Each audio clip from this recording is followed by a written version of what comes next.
अस्सलामुअलैकुम, welcome back to audio stories. कैसे हैं आप सब? उम्मीद करती हूँ कि खैरियत से होंगे। ओके, तो आज हम पढ़ने वाले हैं सहरी मोहब्बत नावल का पार्ट 5। होप सो आप लोगों को पसंद आएगा। तो बगैर देर किए स्टार्ट करते हैं।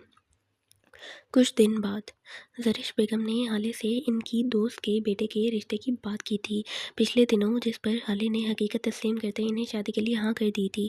ज़रिश बेगम ने वहाब साहब से मशवरा करते अपनी दोस्त की फैमिली के कहने पर डायरेक्ट मंगनी की तकरीब रखी थी।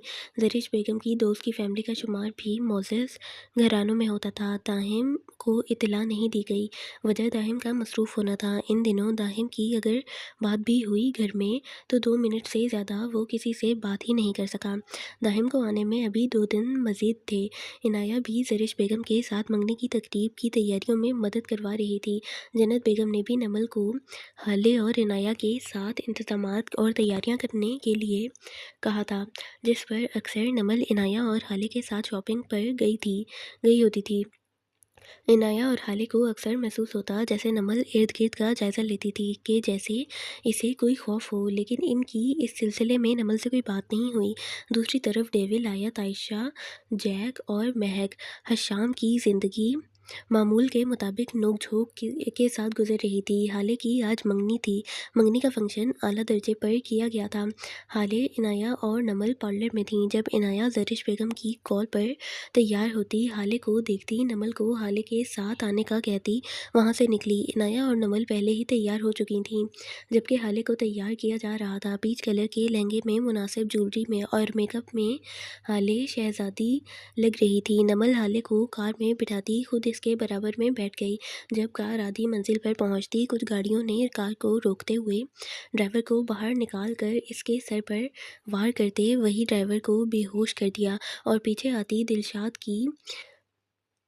दिलशाद की 2 हाई रूफ, जिनमें हाले और नमल की सिक्योरिटी के लिए गार्ड्स थे, इन्हें भी वहीं घेरते मुश्किल से संभाल पाए थे, क्योंकि वो गार्ड्स हाले और नमल की सिक्योरिटी के लिए गन तो इस्तेमाल नहीं कर रहे थे, लेकिन डेविल के आदमियों को अच्छी खासी टक्कर दे गए थे। लेकिन डेविल के आदमियों की तादाद ज़्यादा होने की वजह से वो ज़्यादा देर मुकाबला नहीं कर पाए। हाले और नमल को बाहर निकलने का कहते, जो इस सिचुएशन से पहले ही घबराई हुई थी।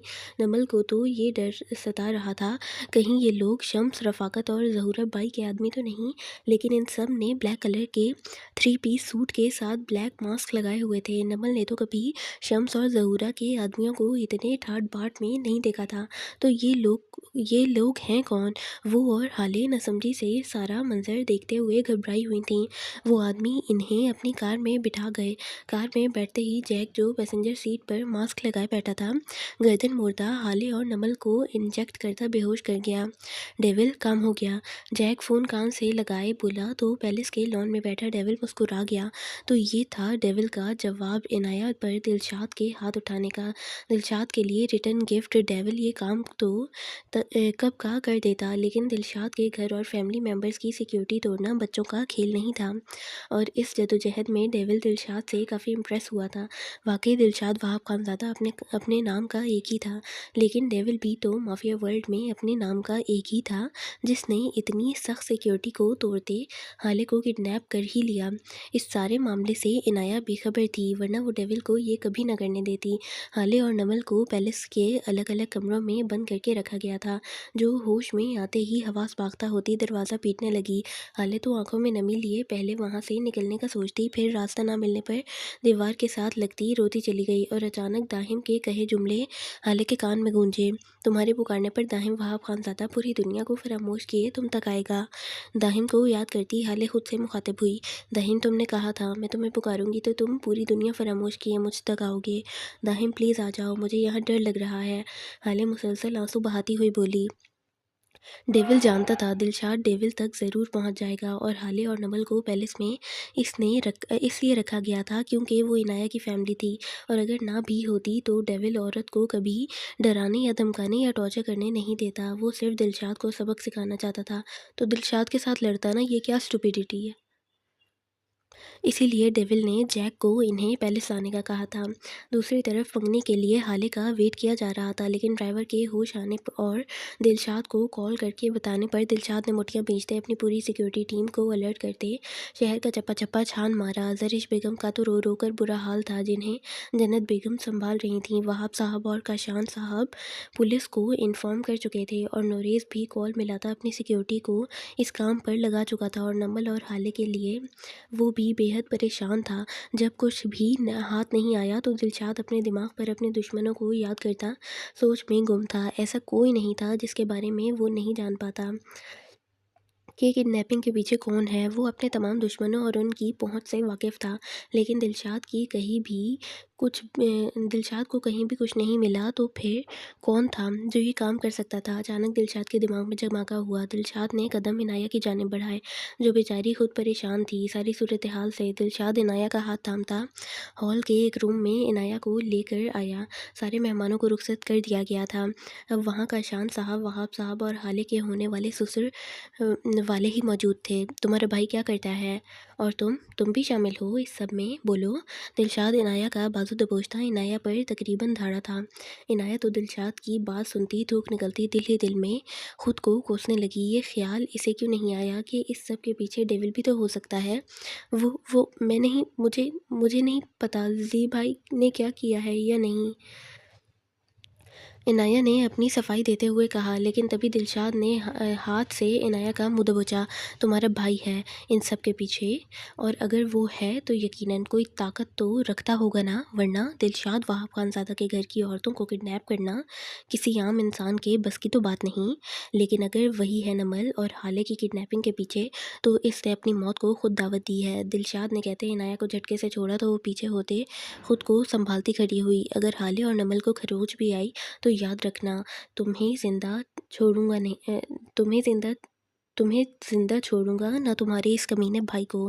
अब बताओ कहाँ रखा है तुम्हारे कमीने भाई ने इन्हें? दिलशाद दोबारा धाड़ा। मुझे नहीं पता, अगर जी भाई ने किया भी है तो ये, लेकिन मैं पूछती हूँ, इनाया बोली और जैन को कॉल मिलाने लगी। आगे से डेविल ने जो कहा, इनाया के पैर तले ज़मीन खिसक गई। इसका चेहरा सफ़ेद हुआ। वाकई ये काम डेविल का ही था, और डेविल को ये भी पता था दिलशाद इनाया के ज़रिए ही इस तक पहुँचेगा। दिलशाद इनाया के तासुरात से जान गया था कि डेविल ही है इसके पीछे। अपने इस कमीने भाई तक पहुँचाओ मुझे, दिलशाद बोला तो इनाया इस बात में सर हिलाती दिलशाद के पीछे चल दी। वो समझ गई थी डेविल ने यह हरकत खुद दिलशाद को इस तक पहुँचाने के लिए की थी। दिलशाद बाहर आया तो नोरेस को अपने कमरे के आगे देखकर ठिठका, और पीछे आती इनाया को शर्मिंदगी हुई। यकीनन वो सारी बातें सुन चुका था। दिलशाद इसकी आंखों में लहू देखता आगे हुआ। दिलशाद वहाब साहब से तमाम गार्ड्स और सिक्योरिटी पुलिस को नमल और हाले की तलाश बंद करने का कहता, इनको अपने साथ लाने का वादा करता। अपनी कार की तरफ बढ़ा तो दूसरी तरफ पैसेंजर सीट पर नोरेस आकर बैठा। दिलशाद इसकी तनी रगों को देखते समझ गया था वो दिलशाद को अकेले नहीं जाने देगा। इनाया नोरेस को आगे बैठता देख खुद कार की बैक सीट पर दरवाज़ा खोले बैठी। इनाया के रास्ता बनाने पर दिलशाद ने कार डेविल के पैलेस की सिमत बढ़ाई।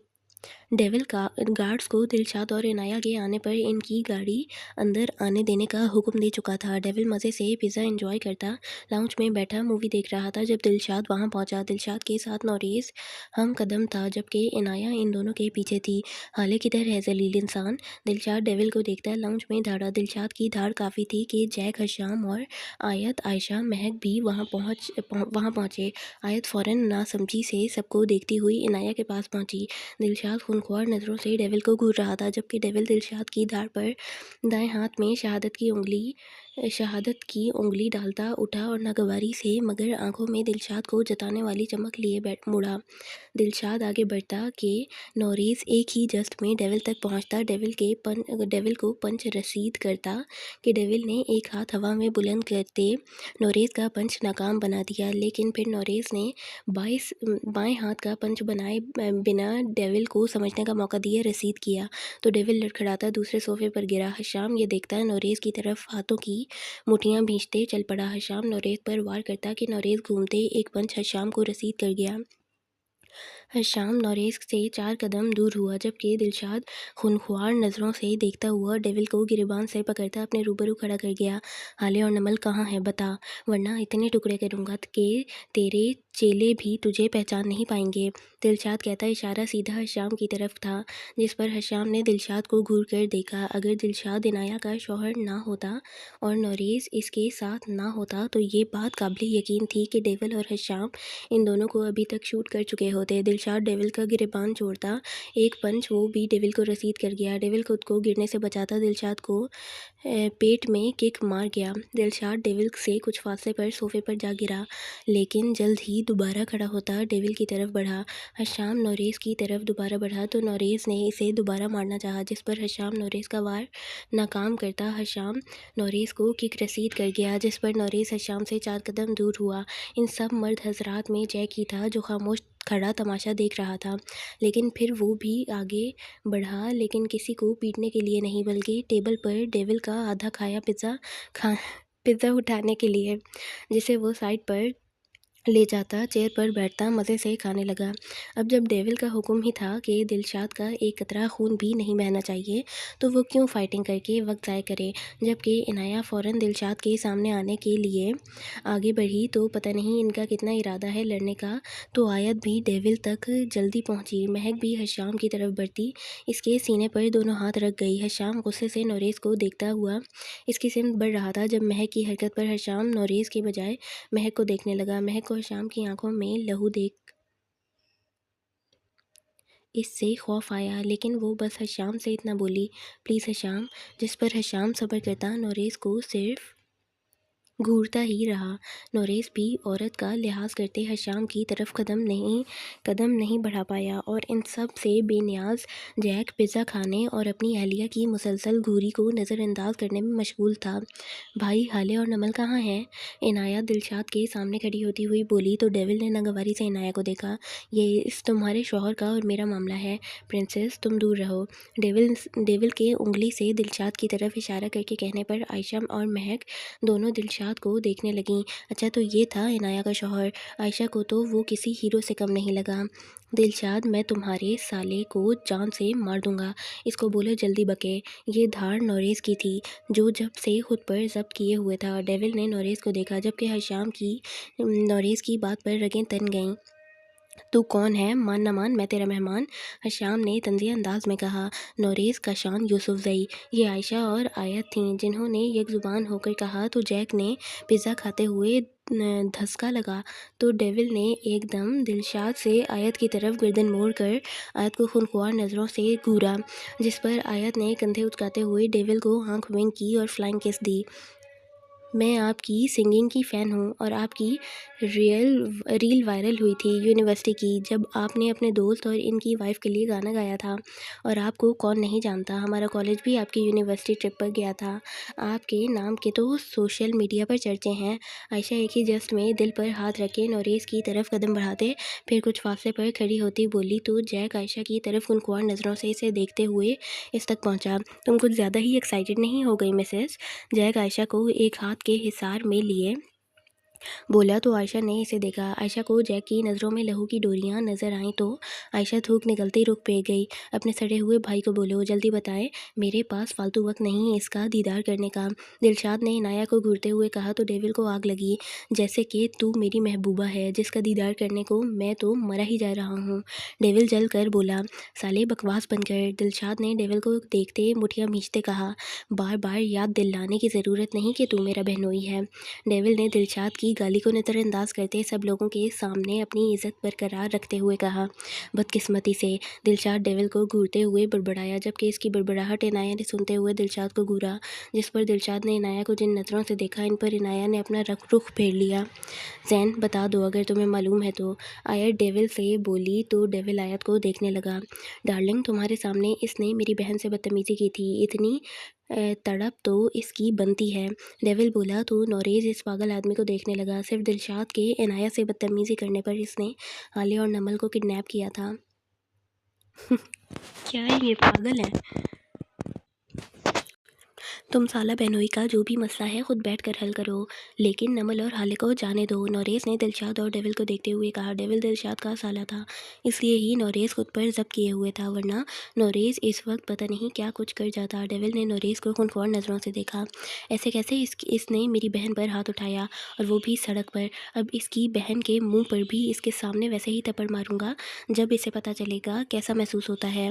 डेविल ने लहू होती आंखों से दिलशाद को देखते हुए कहा। तो दिलशाद इनाया को धकेलता डेविल की बात पर गुस्से से डेविल की तरफ बढ़ा, तो डेविल भी आयत को नरमी से सामने से हटाता आगे बढ़ा। जब डेविल को किसी ने पुश से पकड़ते अपनी तरफ धकेला और बिना डेविल को सीधा होने का मौका दिए खुद डेविल को सीधा करते डेविल के मुंह पर कई पंच दे मारे और फिर डेविल के पेट पे किक दे मारी। नोरेस और दिलशाद दाहिम को वहाँ देखते एक दूसरे को देखने लगे, और फिर दाहिम को जो अंधाधुन डेविल को कभी पीठ तो कभी मुंह पर पंच मार रहा था। कमीने, तू मारेगा मेरी हाले के मुंह पर थप्पड़, तेरा हाथ काट कर कुत्तों को फेंक दूंगा। खबीस, तूने सोचा भी कैसे? दाहिम डांटते हुए डेविल को पीटते हुए बोला, तो डेविल खुद को कंपोज करता दाहिम को पंच रसीद करता खुद से 4 कदम दूर कर गया, जबकि आयत, आयशा, महक, जैक और हशाम इस नए जंगजू को देख न समझी से सारा मंजर देखने लगे। हैरत तो डेविल को भी थी, अब ये कौन है, लेकिन वो अब इस हालत में इसका गाल चूमते पूछ थोड़ी ना सकता था कि मेरे मुन्ने तू है कौन? खबीस। दाहिम दोबारा डेविल पर झपटा, लेकिन अब बारी डेविल की थी, जो सोफे पर एक पैर रखता दाहिम के मुंह पर किक मारता इसे पुश्त के बल फर्श पर गिरने पर मजबूर कर गया। दाहिम दोनों हाथ फर्श पर रखे इसी पोजीशन में एक जस्ट में उठा, अभी उठता ही कि डेविल दाहिम के मुंह पर एक के बाद एक पंच रसीद करता अपना बदला ले गया। डेविल दोबारा दाहिम को किक मारता कि दाहिम ने डेविल की टांग पकड़ते अपने मुंह के बल फर्श पर दे मारना चाहा, लेकिन डेविल बर वक्त फर्श पर हाथ रखते खुद को बचाते दूसरा पैर हवा में बुलंद करते दाहिम के मुंह पर दोबारा किक दे मारी, जिससे दाहिम पीछे हुआ। दाहिम आगे बढ़ता कि दिलशाद और नोरेस इसको काबू कर गए, तो हशाम और जैक भी डेविल के पीछे खड़े हुए। भाई छोड़िए मुझे, इसे मैं जिंदा नहीं छोड़ूंगा, इसने हाले को थप्पड़ मारने की बात की। दाहिम धारता हुआ दिलशाद और नोरेस को देखते हुए फिर डेविल को खूनख्वार नज़रों से घूरते हुए बोला, मैंने तो बात की है और तुम्हें इतनी आग लगी, तुम्हारे भाई ने तो मेरी बहन पर हाथ उठाया।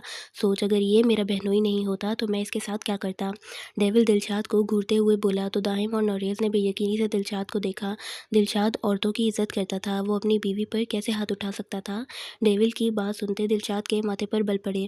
मुझे शौक नहीं तुम्हारी बहन पर हाथ उठाने का, इससे पूछा नहीं तुमने कि क्यों मैंने इस पर हाथ उठाया? दिलशाद के धरने पर इनाया फ़ौरन बीच में आती चीखी, क्या हो गया है आप लोगों को? प्लीज़ अल्लाह के वास्ते लड़ना बंद करें। और भाई मैं बताती हूँ आपको, असल में गलती मेरी थी। इनाया शर्मिंदा होती डेविल की तरफ रुख करती सारी बात बता गई, तो डेविल लंबी सांस खींचता हवा के सुपुर्द करता इनाया को एक हाथ से हिसार में लेते हुए बोला, आइंदा ऐसी बात अपनी ज़ुबान से मत निकालना प्रिंसेस। ये तुम्हारा शौहर था जिसने सिर्फ एक थप्पड़ तुम्हें मेरे सामने एक थप्पड़ मारा। तुम्हें मेरे सामने बकवास करती ऐसी तुम, तो मैं तुम्हारा हशर बिगाड़ देता, चाहे मेरे लिए तुम कितनी ही अजीज़ हो, लेकिन तुम पर एक हर्फ बर्दाश्त नहीं कर सकता मैं, तो तुम्हारे मुंह से ये अल्फाज कैसे बर्दाश्त करता? डेविल पहले इनाया के बालों पर बूसा देता बोला, तो इनाया की आंखें नम हुई और इस बात में सिर हिला गई। और हाँ, वो दोनों लड़कियां महफूज हैं, बस मैं अपने बहनोई को सबक सिखाना चाहता था तो छोटी सी किडनैपिंग कर ली, वरना मैं खासा शरीफ बंदा हूँ। डेविल अब दिलशाद को घूरते हुए बोला, तो दाहिम और नोरेस की छोटी सी किडनैपिंग वाली बात पर इसे खा जाने वाली नज़रों से घूरा। इसकी छोटी सी किडनैपिंग इनके गले का अजाब बन गई थी, और सांसें अलग से हाले और नबल के लिए अटकी हुई थीं, जबकि डेविल के शरीफ बंदे वाली बात पर आयशा जो पानी पी रही थी अचानक से अछू लगा, और आयत तो बेचारी सदमे में चली गई। इनाया अभी भी डेविल के हिसार में थी जब हशाम ने आगे बढ़कर इनाया के सर पर हाथ फेरा। अब ये इमोशनल सीन बंद करो। मेले में 2 सेकंड पहले बिछड़े बहन भाइयों। दिलशाद डेविल, इनाया और हशाम पर तंज के तीर चलाता हुआ लाउंज में सोफे पर अपने कोट के बटन खोलते हुए एक हाथ सोफे पर पुश्त पर फैलाए बैठते हुए टांग पर दूसरी टांग रखते और दूसरा हाथ अपने मुसलसल हिलाने वाले पैर पर रखते हुए बोला, बिखरी रियासत के शहंशाह, ये तेरा घर नहीं जो ऐसे बैठा है। डेविल भी दिलशाद पर तंज करता बोला, जबकि इनाया दिलशाद के और डेविल के तंज से तंग आती पानी पीने चली गई। मेरा नहीं, पर मेरी खूबसूरत बीवी और मेरे सड़े हुए साले का तो है। वो दिलशाद ही क्या जो तंज से बाज आ जाए। आखिर डेविल ही सर झटकता दूसरी साइड सोफे पर आकर बैठा, लेकिन इसे जाते देख दाहिम और नोरेस को दिलशाद और डेविल दोनों पर गुस्सा आया। क्या करने आए थे यहाँ, और ये लोग साला बहनोई की जंग लेकर बैठे थे। और गज़ब ये कि अभी तक हाले और नमल को नहीं बुलाया गया था, जिन्हें देखकर वो सुकून का सांस ही ले लेते। अब बताओ भी, हाले कहाँ हैं? दाहिम दोबारा डेविल की तरफ बढ़ता इसे घूरते हुए बोला, तो डेविल ने दाहिम को देखा। मोहब्बत का मामला लगता है, डेविल सीटी बजाता बोला, तो दाहिम ने डेविल को घूरा, जबकि दिलशाद दाहिम को गौर से देखने लगा। नमल का भी बताओ। नोरेस भी दाहिम से एक कदम आगे होते बोला, तो डेविल का कहकहा गूंजा। यहाँ भी यही मामला लगता है, डेविल ने बोला, तो नोरेस ने पहलू बदला। ओ, मामले के मौल्लम। फटा स्पीकर बंद कर। दिलशाद तंजिया मुस्कुराहट लिए डेविल के कहकहा लगाने पर बोला, तो दाहिम और नोरेस, हशाम, जैक, महक, आयत, आयशा और इनाया सबको ही हंसी आई, लेकिन डेविल को तो वाकई जमाल साहब की बातें याद आईं। दिलशाद वाहब खानज़ादा कोई सीधी शय नहीं था। भाभी, पानी पिला दें, हमारी बेगम को तो रोने और हंसने से ही फुर्सत नहीं मिल रही। दिलशाद का तन सब इनाया की तरफ था, जो गड़बड़ाती रुख फेर गई, तो आयत दिलशाद के लिए फ़ौरन पानी लेने गई। मेरी बीवी तुम्हारी नौकरानी नहीं, समझा? खुद पी ले, हाथ टूटे हैं क्या तुम्हारे? डेविल दिलशाद को घूरते हुए बोला, मेरा दिमाग ख़राब हो, इससे पहले बताओ हाले कहाँ हैं? अब दाहिम की बर्दाश्त की आखिरी हद चल रही थी, जिसको समझते हशाम ने इसके कंधे पर हाथ रखते पूछा, हुलिया बताओ लड़की का। हशाम की बात पर दाहिम का दिल किया इसका सर फाड़ दे, लेकिन इनाया ने जल्दी से मंगनी की दुल्हन बनी लड़की का बताया, तो हाले को जिस कमरे में रखा गया था, हशाम ने वहां का रुख किया, तो दाहिम भी इसके साथ चलने लगा। जैक ने भी आगे बढ़ते नोरेस के कंधे पर हाथ रखते दूसरे हाथ से इसे इशारा किया, तो वो भी जैक के साथ चल दिया। वैसे भाभी, गुजारा कैसे करती हैं आप इतने सड़े हुए शौहर के साथ? दिलशाद आयत के से ग्लास लेते हुए डेविल को तंजिया देखते हुए बोला, मेरा शौहर अल्हम्दुलिल्लाह बहुत हैंडसम है। आयत दिलशाद की बात पर बुरा मानती बोली, तो डेविल मुस्कुराता आयत तक पहुँच कर इसके माथे पर लब रख गया और दिलशाद को जताने वाले अंदाज में देखने लगा। डार्लिंग, ये खुद सड़ा हुआ है, इसलिए सब लोग सड़े हुए लगते हैं इसे। डेविल ने बोला, सारे तो नहीं, सिर्फ तुम साले साले साहब। दिलशाद सीधा होते हुए बोला, अपनी शक्ल देखिए कभी, लानत बरस रही है। डेविल भी तुर्की बदुर्की बोला, तुम्हारे दीदार का रिएक्शन है। दिलशाद बोला, तो आयत रुख फेरती हंसी जब्त करने लगी, तो डेविल आयत को घूरता सर झटक कर किसी को कॉल करने लगा। ये तो वो जान गया था, इसका बहनोई तंज का माहिर है, तो कोशिश नाकाम है। दाहिम हाले के कमरे में दाखिल हुआ, तो वहाँ अंधेरा था। दाहिम को गुस्सा आया, पता जो था हाले को मुकम्मल अंधेरे से वहशत होती है। दाहिम आहिस्ता दरवाज़ा खोलता अंदर कदम रखता आगे बढ़ा, जबकि हशाम जा चुका था। दाहिम ने स्विच बोर्ड तलाश किया, लेकिन नहीं मिला। फिर अपने मोबाइल से रोशनी किए दाहिम ने हाले को ढूंढना चाहा। दाहिम कदम बढ़ाता दीवार की सिमत आया, जहाँ हाले शायद रोते हुए गनूदगी में उतर चुकी थी। दाहिम हाले के करीब बैठता मोबाइल की रोशनी में हाले के चेहरे को देखने लगा। इसे हाले के चेहरे पर मीठे मीठे आंसुओं के निशान नजर आए। दाहिम हाले का हाथ पकड़ता अपने दिल के मकाम पर रख गया और अपनी धड़कनों को सुकून देने लगा। हाले अपने आसपास जानी पहचानी क्लोन की खुशबू महसूस करती नींद से बेदार हुई और नीम खुली आंखों से दाहिम को देखने लगी। दाहिम, दाहिम, ये तुम हो? हाले फौरन दाहिम के बाजू पर हाथ रखती पूछने लगी कि जैसे ख्वाब देख रही है, जबकि दाहिम दिल खोल कर मुस्कुराया और हाले के हाथ पर नरमी से हाथ फेरने लगा। मैं ही हूँ हाले, तुम्हारा दाहिम। दाहिम के अल्फाज पर हाले की आंखें दोबारा नम हुई। दाहिम, पता नहीं कौन लोग थे, मेरे साथ नमल भी थी, इन लोगों के पास गन्स भी थीं। दाहिम, मैं डर गई थी दाहिम, हाले आंसू बहाती बोली, तो दाहिम हाले के आंसू साफ करने लगा। कुछ नहीं हुआ हाले, मैं आ गया हूँ, तुम ठीक हो हाले, हम बस घर चलते हैं। दाहिम बोला, तो हाले इस बात में सर हिला गई। दाहिम, मैंने तुम्हें पुकारा, तुम आ गए। दाहिम, तुम बहुत अच्छे हो। हाले बच्चों की तरह सर हिलाती दाहिम का हाथ मजबूती से थाम कर बोली, तो दाहिम मुस्कुराया। मैंने कहा था तुम्हारी पुकार पर दाहिम पूरी दुनिया फरामोश किए तुम तक आएगा। दाहिम बोला, तो हाले दाहिम के बाजू पर सर टिकाती सिसकियां लेने लगी। तुम ना आते तो शायद मैं मर। हाले बात पूरी करती जब दाहिम ने गर्दन मोड़ते हाले से कहा, एक लफ्ज़ नहीं। दाहिम की आवाज़ में सख्ती और सर्दमोरी थी, जिसे समझते हाले दाहिम से अलग होती हुई बोली, दाहिम मेरी मंगनी थी आज सलमान से, तुम मुझे वहाँ ले चलो, मामू मानी सब परेशान होंगे।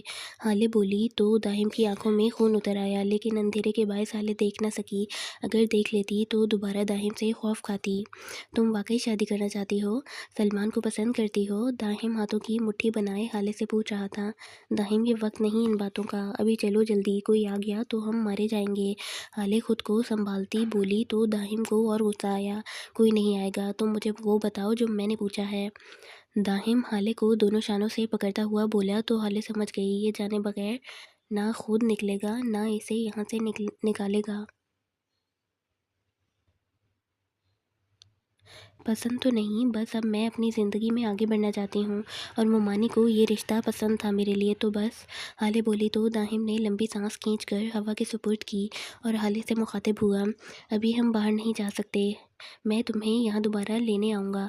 जब तक तुम ये मोबाइल लो और इसी की रोशनी में बैठी रहो, बाहर अभी खतरा है। दाहिम बोला तो हाले ने इस बात में सर हिलाया तो दाहिम बाहर की तरफ कदम बढ़ा गया। नोरेस नमल के कमरे में आया तो वहाँ भी अंधेरा था। नोरेस ने भी मोबाइल निकाल कर रोशनी की तो नमल को देखा, जो एक सोफे के पीछे खड़ी घबराई हुई थी कि कौन आया है इस कमरे में। लेकिन जैसे ही नोरेस को देखा, नमल पहले बेयकीनी और फिर तेज़ कदम उठाती नोरेस के सामने खड़ी हुई। मुझे लगा था तुम नहीं आओगे नोरेस, तुम मेरे पीछे नहीं आओगे। नमल नर्म आंखें लिए नोरेस को देखती हुई सिसकती हुई बोली, इसे कहाँ यकीन था कि कोई इसके पीछे आएगा। इसे तो लगा था कि जिस बदनामी के से भाग रही है, अब वही इसका मुकद्दर बनेगी। लेकिन दिल के एक कोने में नोरेस की आंखों में अपने लिए दिखने वाली मोहब्बत पर भी एतमाद था कि शायद वो आ जाए। नोरेस का शान यूसुफजई तुम्हें पीछे छोड़ कभी आगे कदम नहीं बढ़ाएगा। नोरेस एक कदम आगे लेता नमल के आंसुओं को अपनी उंगलियों के पोरों से साफ करता बोला तो नमल मध्यम सी रोशनी में भी नोरेस की आंखों में अपने लिए मोहब्बत देखने लगी। चलो। नोरेस नमल का पहलू में गिरा हाथ थाम कर आगे बढ़ने लगा। नमल भी नोरेस के साथ चलने लगी। हाले कहाँ है? दिलशाद दाहिम को अकेले आते देखकर बोला। अब सभी लोग लाउंज में बैठे थे। दिलशाद और इनाया एक सोफ़े पर थे, जबकि आयशा, आयत और महक एक सोफ़े पर और डेविल और हशाम भी एक सोफ़े पर थे, जबकि जैक सिंगल सोफ़े पर मज़े से टांग झुला रहा था। नोरेस भी नमल का हाथ थामे बाहर आया तो नमल नासमझी से सबको देखने लगी, फिर दाहिम को कि दाहिम तो 2 दिन बाद आना था, फिर अचानक कैसे? अब इसे कौन बताए कि जब दिलशाद, नोरेस और इनाया की गाड़ी पैलेस में आई तो इनकी गाड़ी के पीछे दाहिम की भी कार थी। जो आया तो अपना काम जल्दी अमेरिका से ख़त्म करता घर वालों को सरप्राइज़ देने के लिए, लेकिन घर पहुंचते मुलाजमा के बताने पर कि आज हाले की मंगनी है और सब हॉल में हैं, तो दाहिम अपना गुस्सा जब्त करता रैश ड्राइविंग किए हॉल पहुंचा। लेकिन हाले की किडनैपिंग की खबर वहां सुनता और दिलशाद और नोरेस के वहां से निकलने पर दाहिम भी इनके पीछे हुआ और यहाँ आकर नोरेस डेविल दिलशाद की लड़ाई देखता, फिर डेविल का हाले के लिए थप्पड़ वाली बात सुनकर आपे से बाहर होता सामने आया। नोरेस नमल की हैरानी पर इसे आंखों ही आंखों में तसल्ली देता चेयर घसीटता नमल को बिठाता नमल की तरफ पानी का ग्लास कर गया, जिसे नमल ने थामते मुंह से लगाया। इनाया भी अपनी जगह से उठती नमल की तरफ बढ़ी। भाई, मैं हाले को पसंद करता हूँ और आप लोग हाले की मंगनी किसी और से करवा रहे हैं। दाहिम के इस कदर गैर मुतवक्का जुमले पर सब ने एकदम गर्दन मोड़ कर इसे देखा, जैसे वो कोई एलियन हो। दाहिम सब के रिएक्शन पर सर को जाता जगह बनाता हशाम और डेविल के दरमियान जा बैठा। हालांकि अभी एक सिंगल सोफ़ा खाली था। दाहिम के बैठने पर हशाम और डेविल ने इसे घूरा, जो अपनी नज़रें दिलशाद पर जमाए हुए था। तुमने हमें नहीं बताया था दाहिम, वरना हाले की मंगनी के दूल्हे आज तुम होते। दिलशाद भी जताने वाले अंदाज में दाहिम से बोला, भाई अब तो बता दिया ना, कुछ तो करें। दाहिम खिसियाना होता बोला, दाहिम वहाँ सब इंतज़ार कर रहे होंगे। दिलशाद ने दाहिम को घूरा, क्योंकि लड़के वालों का कहना था हाले मिलती है तो वो मंगनी करके ही जाएंगे। आज वो लोग इन्हें मुश्किल वक्त में अकेला नहीं छोड़ेंगे, इसीलिए तमाम मेहमानों के जाने जाने के बावजूद वो लोग वहीं थे। तुम तब तक नहीं जाते जब तक वहाँ से सब लोग अपने घर ना निकल जाएं, और आज ये मंगनी मुलतवी होती है तो कल मैं खुद इस लड़के से बात करूँगा। दाहिम बोला तो डेविल, हशाम, जैक और नोरेस ने इसे मशकूक नज़रों से देखा, जबकि दिलशाद मुस्कुराया। बात मुंह से करोगे या हाथों से? दिलशाद बोला तो दाहिम ने मुंह बसोरा। मुंह सही करूंगा, लेकिन अगर इसने मेरी बात नहीं मानी तो मुझे हाथों की ज़ुबान इस्तेमाल करनी पड़ेगी। दाहिम बोला तो डेविल का क्या कहा गूंजा। शक्ल से मासूम लगते हो लेकिन हो अंदर से कमीने। डेविल दाहिम के गले में हाथ डालते हुए बोला, शुक्रिया, लेकिन अगर आप मासूम की जगह हैंडसम बोलते तो मैं आपका खुशी से मुंह चूम लेता। दाहिम मुस्कुराता हुआ बोला, शर्म करो, मैं मर्द हूँ और तुमसे बड़ा हूँ। डेविल ने फ़ौरन हाथ दाहिम के गले से निकाला और आयत को देखते हुए दाहिम को घूर कर बोला। दाहिम ने भी डेविल की हरकत को नागवारी से देखा। अरे भाई, मजाक की बात अलग थी, लेकिन हमारा दाहिम तो जेंटलमैन था। मैं कौन सा बेबी डॉल हूँ जो आप मुझे शर्म दिला रहे हैं। दाहिम जल कर बोला तो डेविल समेत सब मर्द हजरात का क्या कहा गूंजा, जबकि खवातीन भी किलकिला कर हंस दी। हाले को भी बुला लो यहाँ, हाले को भी बुला लो यहाँ। इनाया बोली तो दाहिम झट बोला, भाभी क्यों मेरे प्यार की दुश्मन बनती हैं आप। इसे वहीं रहने दें, अगर इसे पता चला कि मैं इसे पसंद करता हूँ तो वो मेरा सर फाड़ देगी और मेरी जल्दी शादी का ख्वाब ही रह जाएगा। दाहिम बोला तो इनाया ने इसे घूरा, लेकिन बाकी सब भी हंसने लगे। शुक्रिया, आप शक्ल से पटवारी लगते हैं, लेकिन काम आपने मेरी ज़िंदगी में इमरान खान वाला किया है। दाहिम जैक को देखते बोला, क्योंकि बातों बातों में डेविल ने दिलशाद की सिक्योरिटी तोड़ने पर फ़ख्र से सारी बात बताई कि कैसे कब इसने 1 हफ़्ते की मेहनत के बाद ये सब किया। तो दिलशाद भी मुस्कुरा कर बोला, सिक्योरिटी तोड़ने में भी 1 हफ़्ता लगा। और इस बात पर डेविल ने के अंदाज में सर झटका। दाहिम का इशारा हालांकि मंगनी ना होने पर था। जबकि दाहिम की बात पर जैक का मुंह खुल गया तो डेविल और हशाम ने अपनी हंसी छुपाई। अपनी शक्ल देखी है कभी गौर से, जैक जल कर बोला, इतनी हसीन है कि हवाई मखलूक भी आशिक हो जाए। क्या गरूर था दाहिम का, बिल्कुल ऐसी शक्लों पर चुड़ैलें ही आशिक हो सकती हैं। जैक भी कहाँ पीछे हटने वाला था। जैक के बोलने पर दिलशाद और नौरेज ने पहलू बदल कर हंसी छुपाई तो डेविल और हशाम का क्या कहा गूंजा, जबकि दाहिम मुस्कुराता हुआ बोला, और आपको तो देख कर बोलती देख कर बोलती हैं, अपना मुंह छुपा पटवारी भाई, हमारे बच्चे डर रहे हैं। दाहिम के बोलने पर सब पेट पकड़ कर हंसने लगे। दाहिम को कोई कैसे जला सकता था, ये तो इस नावल की राइटर के बस में नहीं था। भाई के साले साहब, आपका नाम क्या है। ये सवाल दाहिम की तरफ से था, जो अब मज़े से अंगूर खाते हुए पूछ रहा था। जैन कमाल। जवाब देने वाला डेविल नहीं, दिलशाद था। दाहिम के पूछने और दिलशाद के जवाब देने पर हशाम, जैक, इनाया बेहद परेशान हुए। क्या दिलशाद को पता चल गया था वो लोग कौन हैं, अगर हाँ तो कैसे। इन लोगों को तो कोई नहीं पहचानता, ख़ासकर पाकिस्तान में तो कम से कम कोई नहीं, क्योंकि वो लोग अपने नाम और अपनी पहचान का सुराख कभी नहीं छोड़ते थे। लेकिन डेविल, इसके गाल पर डिम्पल वाज़े हुआ, जैसे वो महसूस हुआ था दिलशाद के जवाब पर, और दाद देती नज़रों से दिलशाद को देखने लगा। इनाया, जैक और हशाम डेविल को यूं देखते सुकून की सांस भर गए। इन्हें पता था डेविल इतना महफूज तब होता है जब अपने गुमान पर पूरा उतरे। अब यकीनन डेविल ने पहले ही कुछ इंतज़ाम कर ही दिया होगा। अब बहनोई साहब मेरा जानते हैं तो काम भी जानते होंगे, क्योंकि जैन कमाल अपने नाम से सिर्फ अपने काम के लिए जाना जाता है। डेविल के बोलने पर दिलशाद मुस्कुराया। मुस्कुराते हुए दिलशाद के दिलकश नकूश की दिलकशी में और इजाफा हुआ। मैं जान गया हूँ, मैं जान गया हूँ। दिलशाद के लहजे में कुछ ऐसा था जो डेविल की आंखों में सिर्फ एक पल के लिए हैरत लाया, और दूसरे पल माफिया किंग की आंखें मुस्कुराईं। दिलशाद, अब हमें निकलना चाहिए। ये नरेश था जिसने बीच में मदाखलत की। जिस पर दिलशाद ने दाहिम को देखा। अब वो हाले को क्या कहेगा, क्योंकि नमल को नरेश ने सारा माजरा बता दिया था। जिस पर नमल ने इनाया और डेविल को देखते बेयकीनी से दिलशाद को देखा था, और दाहिम ने भी सबको अपने यहाँ तक कैसे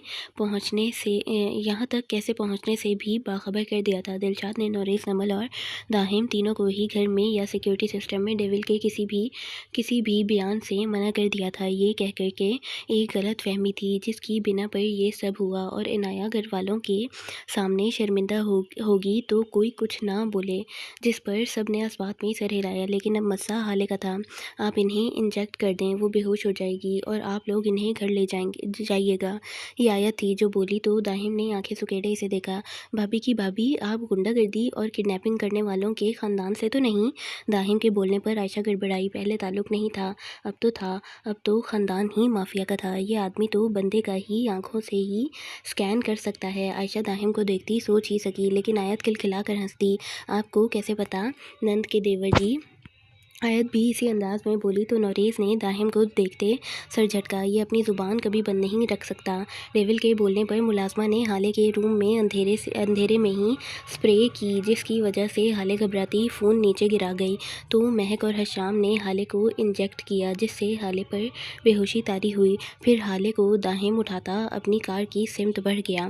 अब मंजर कुछ यूँ था। पैलेस का लॉन, जहाँ रात की तारीकी में ठंडी हवा इसे लॉन के फूल पौधे पत्ते लहरा रहे थे, वही लॉन में ही चमचमाती रोशनियों में नीली आंखों वाले डेविल की आंखों में कुछ देर पहले की हंसी गायब थी। कुछ था तो सर्द मोहरी, सख्त तासुर। जबकि डेविल से 4 कदम के फासले पर खड़े हर वक्त संजीदा रहने वाले दिलशाद के चेहरे पर 6 साल पहले वाली मुस्कुराहट थी, जैसे बरसों की तलाश अब मुकम्मल हुई हो। वो दोनों ही एक दूसरे के सामने जेबों में हाथ दिए खड़े थे, जबकि जैक डेविल के पीछे सीने पर हाथ बांधे खड़ा था। इतने में डेविल एक कदम आगे हुआ और बाएं से दाएं जानिब सर को जुम्बिश देता दिलशाद की आंखों में देखते हुए मुस्कुराया। ये मत समझना दिलशाद वाहब खानज़ादा कि तुम मेरे पैलेस में आए हो। ये भी मत समझना तुम मुझ पर हाथ उठा चुके हो। और ये तो बिल्कुल भी मत समझना मुझे अपने किए पर अफसोस है। डेविल बोला तो डिम्पल वाज़ेह था। डेविल एक और कदम आगे हुआ। तुम मेरे पैलेस में आए क्योंकि मैंने तुम्हें आने दिया। डेविल शहादत की उंगली अपने सीने पर रखता बोला, तुमने मुझे पर हाथ उठाया क्योंकि मैंने उठाने दिया। डेविल दोबारा अमल दोहराता हुआ बोला, और अफसोस नहीं है मुझे तुम्हारे घर की औरतों को किडनैप करने पर, क्योंकि अफसोस से मेरा कोई लेना देना ही नहीं। अब डेविल दोनों हाथ जेबों में उड़साते हुए बोला, आज अपना कीमती वक्त तुम्हें बिना मांगे देने की 2 वजह थी। पहली, तुम्हें सबक सिखाना कि जैन कमाल की बहन पर हाथ उठाने पर तुम्हें वो कितना ख्वार कर सकता है, और दूसरी ये देखना जिसके पास जैन कमाल की इज़्ज़त है वो अपनी इज़्ज़त की हिफाजत के लिए क्या कर सकता है। और मुझे खुशी हुई अपनी बहन को महफूज हाथों में देखकर। इसीलिए तुम अब तक जिंदा हो, वरना जैन कमाल पर हाथ उठाकर वो भी अपने चेलों समेत कोई अगली सांस ले सके, ये तो नामुमकिनात में से एक है। डेविल दिलशाद की आंखों में देखता हुआ बोला, तो चेलों वाली बात पर इशारा नौरेज और दाहिम की तरफ था। तो जैक के चेहरे पर मुस्कुराहट रेंग गई। अभी कुछ देर पहले दिलशाद ने भी तो हशाम के लिए चेले का लफ्ज़ इस्तेमाल किया था, जबकि दिलशाद वैसे ही हमस खड़ा डेविल को देखता रहा और फिर एक कदम आगे होता बोला, तुमने सब सही कहा जैन कमाल, लेकिन एक चीज़ तो तुम भी भूल गए। मैं दिलशाद वाहब खानज़ादा हूँ। मैं खुशनुदी और तबाही अपने वजूद में लेकर चलता हूँ। मैं आम शख्स नहीं हूँ जो तुम मुझे यूं धमकाने की कोशिश करोगे और मैं डर कर कांपने लगूंगा। तुम अगर मेरी अगली सांस को अपनी इजाज़त का मोहताज समझते हो तो ये भी जान लो, तुम्हारी सत्ता पलट सकता है ये सरफिरा खानज़ादा। दिलशाद मज़ीद मुस्कुराता हुआ एक आईब्रो रेज़ करते हुए बोला, तुम्हारी बहन मेरी बीवी है, मेरी इज़्ज़त इस पर हाथ क्या? अगर इसने दोबारा मुझसे बदतमीज़ी की और अपनी इज़्ज़त को इतना गैर मामूली समझा तो तुम्हारे सामने तुम्हारी बहन को कब्र में उतारूंगा साले साहब। दिलशाद बोलता आखिर में आंख विंग करता अपनी कार की तरफ कदम बढ़ा गया। डेविल मुस्कुराते दिलशाद की पुश्त देखता खुद से मुखातिब हुआ, सत्ता पलटेगा, जिसे पता ही नहीं मैं हूँ कौन। डेविल की आंखों में मजाक उड़ाने वाली चमक थी। फिर सर झटक गया। फिर दाहिम को इन लोगों ने हाले को उठाते अपनी कार की सिमत जाते देखा। फिर इनाया, नौरेज़ और नमल भी बाहर आते दिलशाद की कार का रुख कर गए। दाहिम की कार में दाहिम और हाले थे, जबकि दिलशाद की कार में दिलशाद, नौरेज़, इनाया और नमल थे। दिलशाद और दाहिम की कार ने वहाब विला का रुख किया, क्योंकि काशान साहब, जन्नत बेगम, जरिश बेगम और वहाब साहब वहीं मौजूद थे, जिनके वहां पहुंचने पर मुलाजमा ने दाहिम के आने की खबर भी इन तक पहुंचा दी थी। और फिर दिलशाद ने भी कॉल करके दाहिम के अपने साथ होने और हाले और नमल के मिलने का भी बताया, तो इन्होंने सुकून का सांस लिया। अब वो लोग दिलशाद लोगों का ही इंतज़ार कर रहे थे। डेविल कमरे में आया तो आयत को ढूंढने लगा। इसे आयत नीचे लाउंज में भी कहीं नज़र नहीं आई, लेकिन ड्रेसिंग से आने वाली आवाज़ों पर आयत के वहाँ होने का यकीन करता डेविल दरवाज़ा लॉक कर गया। फिर कोट हैंग करता उठा। फिर अमेरिका में शिपमेंट के माल को लैपटॉप में देखने के लिए लैपटॉप लेता काउच पर अपना तकिया लिए जा बैठा, क्योंकि पिछले दिनों आयत ने डेविल के देर रात लैपटॉप पर काम करने पर झगड़ा करते डेविल को बेड से दस्तबरदार कर दिया, ये कहकर के अपनी दूसरी दूसरी बीवी लैपटॉप की तरफ इशारा करते कहा, इसके साथ रहो और ख़बरदार जो मेरे करीब आए भी तो। और हमारा फर्माबरदार डेविल अपनी बीवी से डरते हुए यही किया करता था। लेकिन आयत के गहरी नींद में जाने के बाद आयत को अपने हिसार में लिए आयत के साथ ही बेड पर लेट जाता था। सुबह आयत की आँख खुलती तो वो डेविल को घूरती, लेकिन डेविल नज़रअंदाज करता आयत को आज़ाद करते करवट बदल लेता था, जिस पर आयत को बुरा लगता, लेकिन वो बर्दाश्त कर जाती और डेविल नाराज़गी का ऐलान करते कमरे में आयत से बात ही नहीं करता था। भाई इतना मोहब्बत करने वाले शौहर के होते हुए भी आयत को इसकी कदर नहीं, जिस पर आयत डेविल की नाराज़गी को दूर करने की हर कोशिश कर चुकी थी। लेकिन डेविल भी तो बला का ढीठ था। डेविल अपने दोनों पैर टेबल पर रखे, लैपटॉप अपनी गोद में रखे, नज़रें अपनी लैपटॉप की स्क्रीन पर जमाए हुए था। जब ड्रेसिंग का दरवाज़ा खोले आयत बाहर निकली तो डेविल की नज़र आयत से हटना भूल गई। ब्लैक कलर की साड़ी में मलबूस जो आयत के वजूद के तमाम तमाम सरापे को ज़ाहिर कर रही थी। खुले काले पुश्त पर डाले बाल, मुनासिब मेकअप में, होठों पर रेड लिपस्टिक लगाए, दोनों हाथों में काली चूड़ियाँ पहने जिनके बीच में डायमंड की चूड़ियाँ भी थीं, कानों में डायमंड ईयरिंग पहने आज वो डेविल की नाराज़गी को हमेशा के लिए भुलवाने आई थी या डेविल के होश उड़ाने। ये तो आयत ही जानती थी। आयत डेविल की नज़रें ना हटती देख कदम कदम चलती डेविल के पास जाकर खड़ी हुई। डेविल को अपने वजूद में करंट की एक लहर दौड़ती हुई महसूस हुई। आयत के इतने करीब आने पर आयत डेविल के गोद से लैपटॉप उठाती, इसे फेंकने के अंदाज में काउच पर रखती, खुद लैपटॉप की जगह पर डेविल की गोद में बैठ गई और आगे झुकती डेविल की गर्दन में दोनों हाथ डाल गई। डेविल आयत की कमर पर हिसार बनाते इसे मज़ीद अपने करीब कर गया। आयत को अपने चेहरे पर डेविल की सांसों की तपिश महसूस हो रही थी। डेविल आयत की आंखों को बारी बारी अपने लबों से छूता, फिर आयत के रुखसार पर अपनी बियर्ड रब करने लगा। डेविल की हरकत पर आयत के दिल ने एक बीट मिस की। डेविल, तुम मेरी ज़िंदगी में खूबसूरत ख्वाब जैसे हो जिसे मैं हर पल जीना चाहती हूँ। आयत के इकरार पर डेविल का डिम्पल वाज़ेह हुआ। तुम डेविल की ज़िंदगी में आई फरिश्ते जैसी हो, जिसके नूर की रोशनी में ये डेविल ज़िंदगी का सफ़र तय करना चाहता है। डेविल के जवाबी इकरार पर आयत मुस्कुराती डेविल के लबों को अपने लबों से छू गई। डेविल आयत की हरकत पर दिलो जान से मुस्कुराया और फिर आयत के लबों पर झुकता इतने दिनों की प्यास बुझाने लगा। आयत आंखें बंद करती डेविल के लम्स में खुद को महसूस करने लगी और डेविल की शर्ट को मुट्ठियों में भींच गई। डेविल आयत से अलग होता आयत को काउच पर पीठ के बल लिटा गया तो आयत सीधी होने लगी। जब डेविल की उंगलियों का लम्स अपनी कमर पर महसूस करती अपने दिल की धड़कनों को काबू करने लगी। जान तो जब निकली जब डेविल के होठों का लम्स अपनी कमर पर महसूस हुआ। जैन, सोने चलें? आयत घबराती हुई बोली तो डेविल आयत के ब्लाउज़ की डोरी को अपने होठों से खोलता आयत को बेबस कर गया। नहीं मेरी जान, आज तुम खुद अपने शौहर के करीब आई हो, अब मेरा भी फ़र्ज़ है तुम्हें अपनी कुर्बत में भिगो दूँ। डेविल कहता खड़ा होता, अपनी शर्ट के बटन खोलता, दूर उछाल गया और आयत को झटके से सीधा करता बाहों में भर गया। आयत की झुकी पलकों को देख डेविल का डिम्पल मज़ीद गहरा हुआ।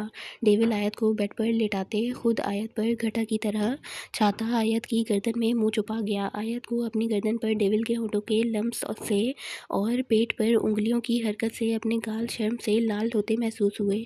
डेविल अपना चेहरा आयत के चेहरे के करीब करता नरमी से आयत की साड़ी के पल्लू को हटा गया। आयत ने पलकें उठाकर डेविल की खुमार आलूद आंखों में देखा तो दोबारा अपनी पलकें झुका गई।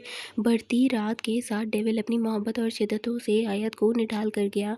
आयत आई तो अपने शौहर को मनाने थी और अपने शौहर को इसका हक देने के लिए थी, लेकिन अब डेविल की जुनूनियत को देखती पछता रही थी और डेविल आज अपनी शरीके हयात की कुर्बत में खुद को पुरसुकून महसूस कर रहा था।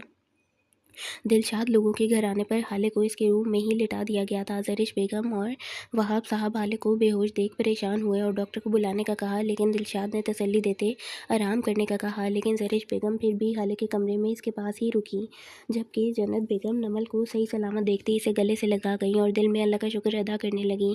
अगर इस बच्ची के साथ कुछ गलत हो जाता तो वो किस मुँह से अल्लाह से माफ़ी मांगती। आखिर वो नमल को अपनी बेटी जो तस्लीम कर चुकी थी। जन्नत बेगम, काशान साहब, नमल और नौरेज़ अपने घर के लिए निकल गए थे। दिलशाद ने सबको ये कहकर मुतमईन कर दिया था कि इसके एक बिज़नेस राइवल ने का काम है ये, और अब इसका बंदोबस्त कर दिया गया है, जिस पर सब ने सुकून का सांस लिया। दाहिम भी अपने कमरे में चला गया और वहाब साहब भी। दिलशाद ने अपने कमरे का रुख किया। दिलशाद ने कमरे में कदम रखा था जब इनाया, जो नाइट ड्रेस पहने ड्रेसिंग टेबल पर चीज़ें समेट रही थी और कंधे की मदद से फ़ोन कान से लगाए किसी से बातों में मशगूल थी, दिलशाद कोट हैंग करता ड्रेसिंग की सिमत बढ़ा जब इसके कानों में इनाया की आवाज़ आई, डॉक्टर दुरैस, सारी डिटेल डॉक्टर आमना के पास है, कोमा वाले पेशेंट की। इनाया कुछ और भी बोल रही थी, लेकिन दिलशाद के कानों में सिर्फ एक लफ्ज़ गूंज रहा था, दुरैद। इसकी बीवी रात के इस वक्त किसी मर्द से बात कर रही थी, और अगर दिन में भी करती तो कौन सा दिलशाद को कोई तकलीफ़ ना होती। वो अपनी चीज़ों को लेकर इतना पॉजेसिव था तो बीवी को लेकर कैसे ना होता। दिलशाद एक ही जस्ट में इनाया के कान और कंधे के बीच से मोबाइल खींचता मोबाइल दीवार पर दे मारा। इनाया दिलशाद की सख्ती और मोबाइल की आवाज़ पर दिल पर हाथ रखती ना समझी से दिलशाद को देखने लगी, जो खुनख्वार नज़रों से इनाया को ही घूर रहा था।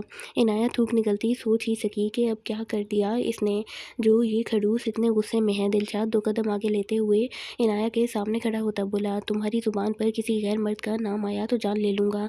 दिलशाद के गुस्से की वजह समझती इनाया को भी गुस्सा आया।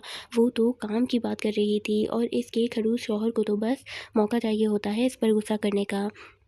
मैं काम की बात? इनाया भी गुस्से से बोलने लगी जब दिलशाद इनाया की गर्दन की पुष्ट पर बालों में अपना दायां हाथ उलझाता इनाया के होठों पर झुका। इनाया ने सख्ती से दिलशाद के कंधों पर मुट्ठियों से इसकी शर्ट को दबोचा। दिलशाद के गुस्से को इनाया इसके होठों के लम्स में महसूस कर सकती थी। इनाया को सांस लेने में मुश्किल होने लगी तो दिलशाद ने इनाया को झटके से मगर सहारा देते खुद से दूर किया, क्योंकि इनाया खड़ी ही इसके सहारे पर थी। दिलशाद इनाया को उंगली उठाकर तंबी करने वाला था जब इनाया अपनी आंखों के सामने अचानक आने वाले अंधेरे पर सर पकड़ती नीचे गिरने वाली थी, जब दिलशाद ने इसे अपनी बाहों के हिसार में लिया। दिलशाद के शिद्दत भरे लम्स और सुबह से कुछ ना खाने पर इनाया के सर में दर्द की लहर दौड़ गई थी और आंखें बेजान नम हुई। दिलशाद इनाया को देख परेशान हुआ। इनाया, क्या हुआ? दिलशाद इनाया के आंसू साफ करता बोला तो इनाया ने नम आंखों से दिलशाद को देखते दिलशाद के फिक्र भरे लहजे को महसूस करते अपने दिल की एक बीट में सोती महसूस की। इनाया ने नफ़ी में सर हिलाया तो दिलशाद के माथे पर बल पड़े। बताओ वरना।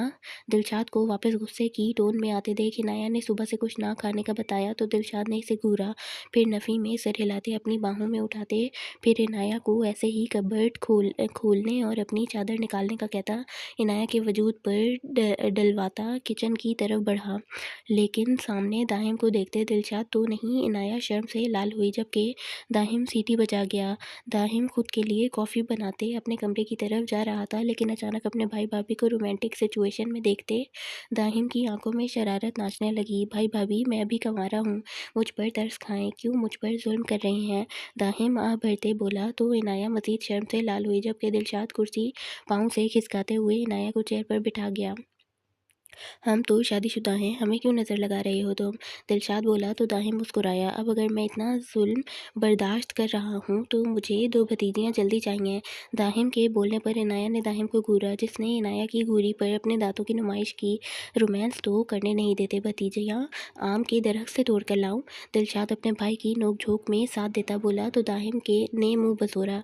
दाहिम के मुँह बसोरने पर इनाया मुस्कुरा दी और किचन में खाना गर्म करते दिलशाद को देखने लगी। क्या था ये शख्स? कभी गुस्से गुस्से तो कभी इतनी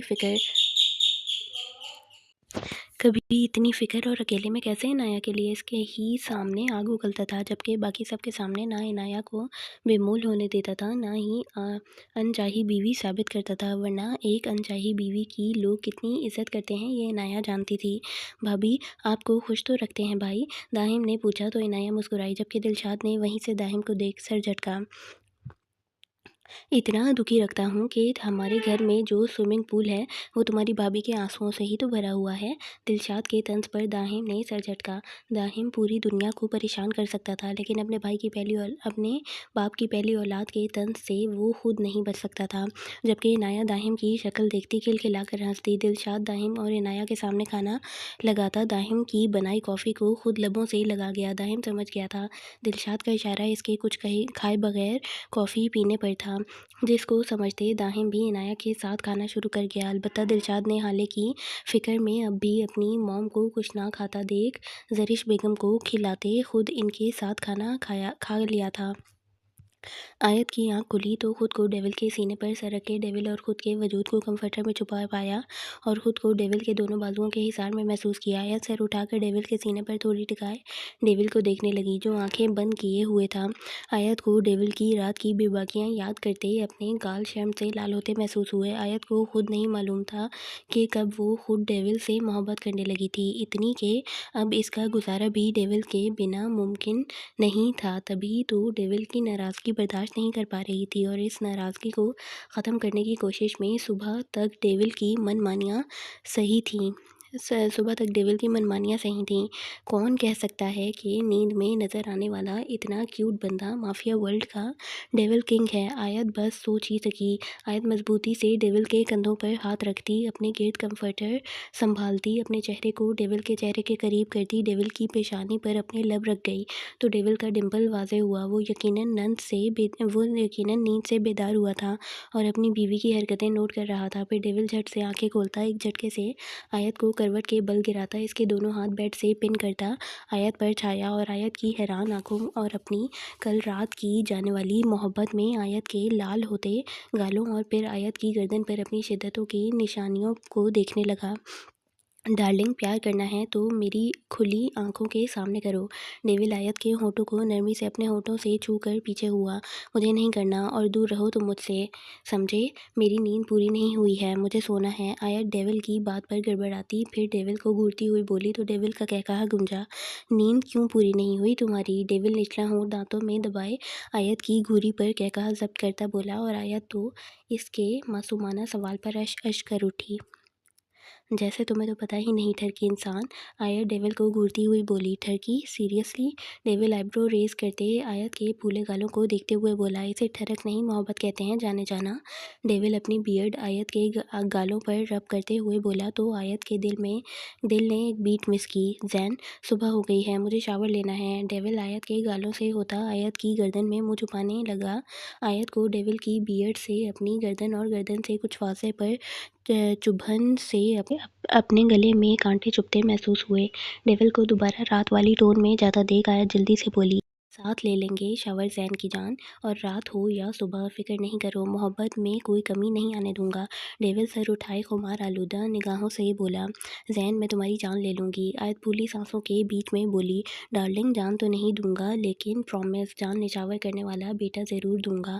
डेविल आयत की हालत से महजूज होता एक आंख विंक करता बोला, जैन मैं बता रही हूँ अच्छा नहीं होगा। आयत ने डेविल को डराना चाहा।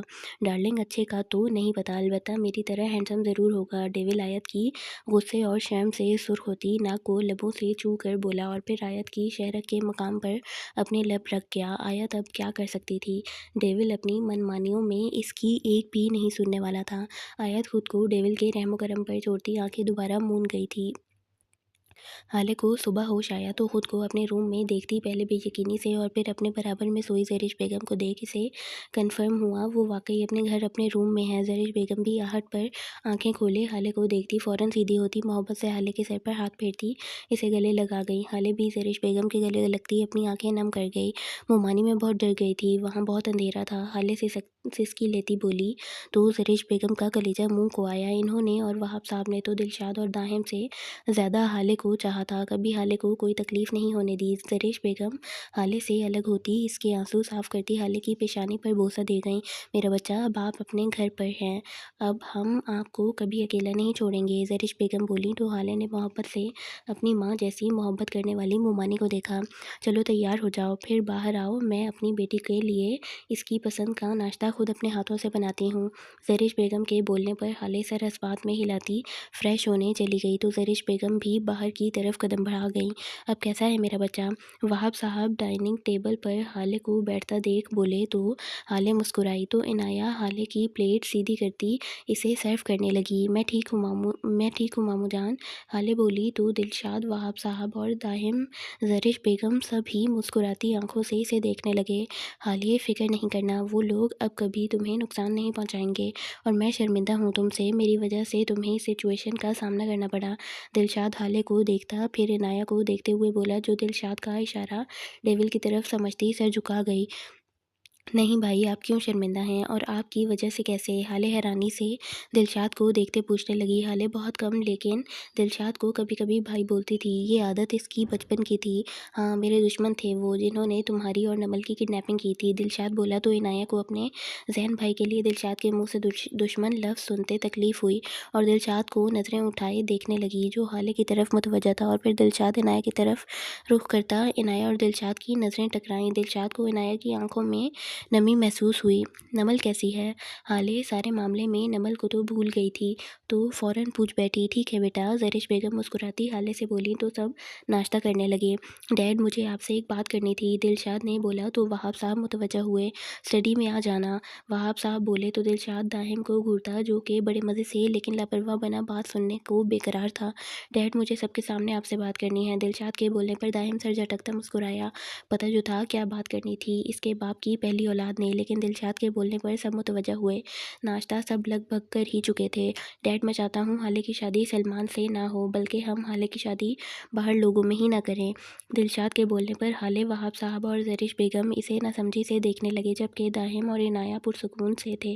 दाहिम तो एक हाथ थोड़ी के नीचे टेबल पर रखे मासूमियत से दिलशाद को देख रहा था, जैसे इसके फरिश्तों को भी पता नहीं दिलशाद किस सिलसिले में बात कर रहा है, जबकि दाहिम के दाएं कंधे पर बैठे फरिश्ते ने दाहिम को लानत पेश की होगी, जबकि बाएं कंधे के फरिश्ते ने फ्लाइंग किस। ये ख्याल भी दाहिम का ही था। क्या मतलब? ये ज़रिश बेगम थीं जो बोलीं, मॉम मैं हाले की शादी दाहिम से करवाना चाहता हूँ। वो इस तरह महफूज भी रहेगी और हमारी आंखों के सामने भी। दिलशाद ने जैसे धमाका किया था और इस धमाके में सबसे ज़्यादा हाले खैज हुई थी। हाले बेयकीनी से दिलशाद को देखने लगी, जबकि ज़रिश बेगम सोच में पड़ गईं और वहाब साहब तो अपने बेटे को स्कैन करने में लगे हुए थे, जैसे ये दलील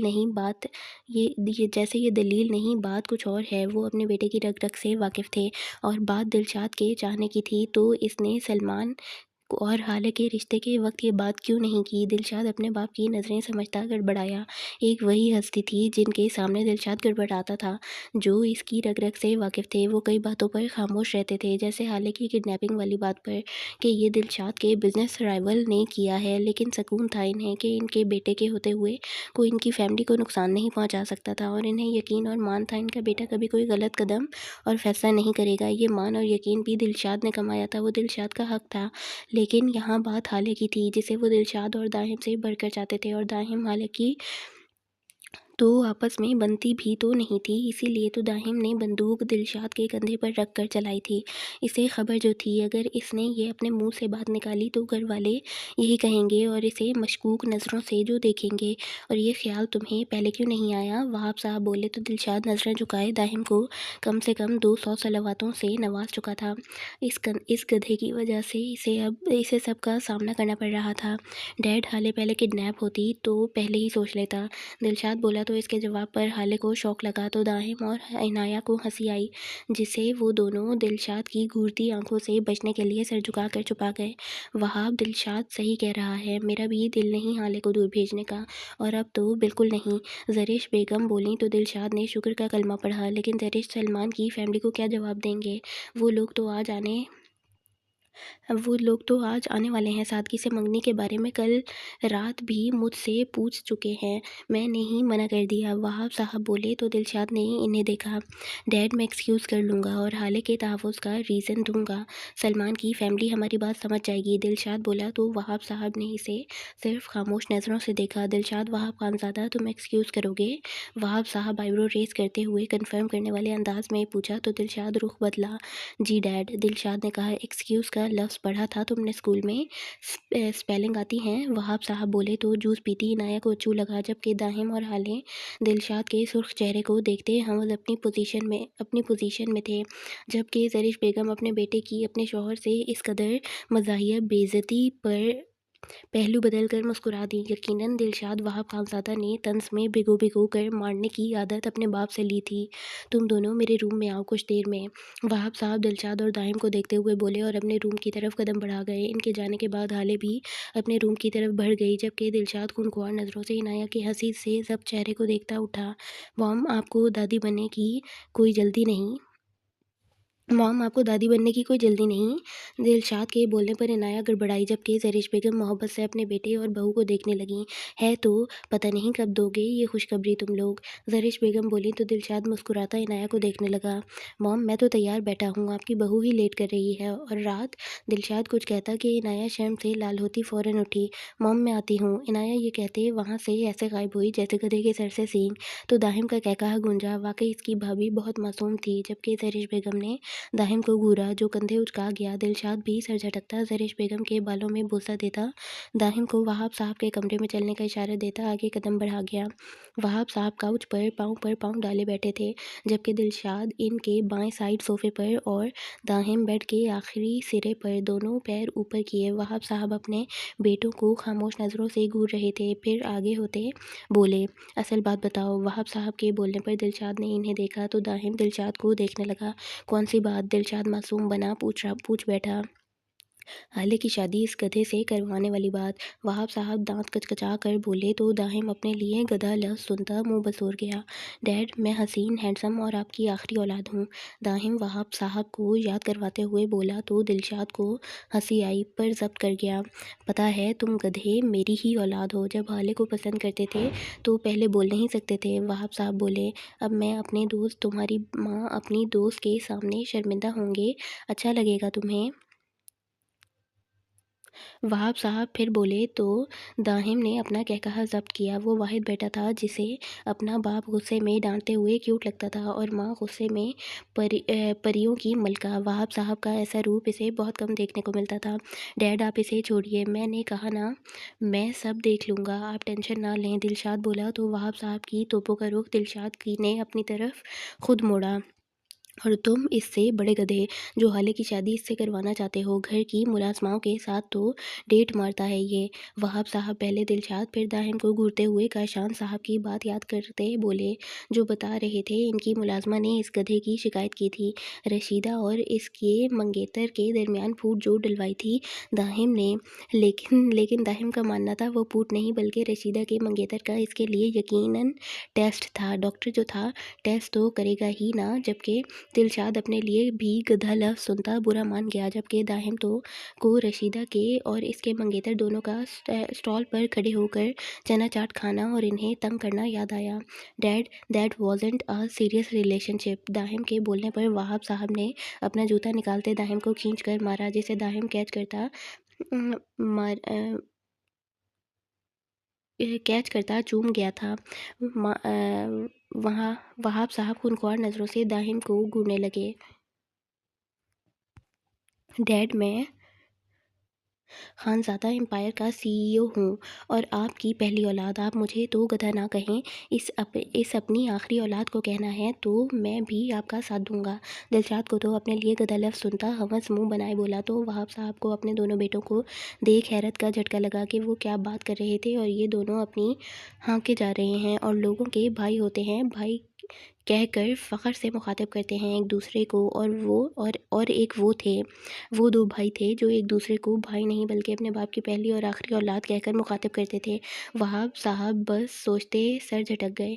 इतने में दाहम जगह से उठता, वहाब साहब के कदमों में बैठता, इनका जूता इन्हें पहना गया। वहाब साहब भी दाहिम की मोहब्बत भरी हरकत पर मुस्कुरा दिए।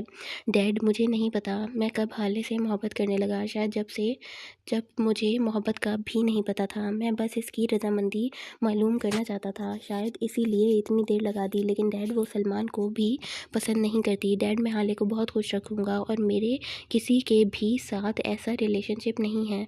वो तो बस मजाक मस्ती में कर देता हूँ ऐसी बातें। आप अपने हैंडसम, खूबसूरत और अपनी आखिरी औलाद पर भरोसा कर सकते हैं।